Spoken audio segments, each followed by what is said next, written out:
สบายดีใกล้สิฮอดปีใหม่แล้วเนาะอีก2-3 มื้อกะเป็นปีใหม่ลาวแล้วเนาะแม่แก้วก็ขออวยใส่ให้พร FC ทุกคนจงมีแต่ความสุขสุขภาพแข็งแรงขอให้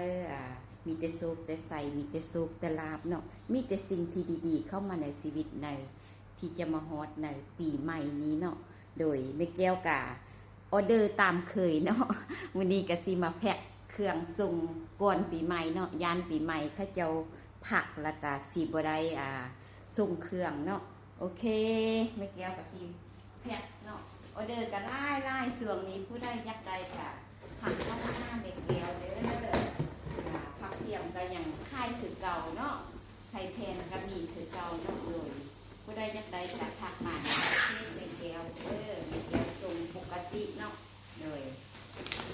อันนี้ก็ส่งไปได้พักได้แข้งเนาะโอเคผู้ใดอยากได้จะทักมาเด้อมันดียังเดความดันไขมันเบาหวานเนาะจะหลอกความ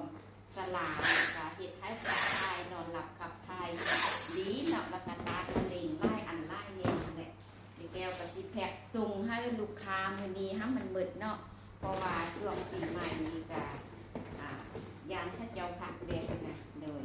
ผู้ได้ไปยานแดงถ้าจะว่าปีใหม่ปีนี้บ่หนุ่มเสื้อสีแดงบ่แต่วันหนุ่มก่อนปีใหม่ได้เนาะอันนี้บ่เป็นสีแดงสีหยังสีพิงเนาะสีชมพูโดยสีอ่อนเนาะเจ้าห้องสีอ่อน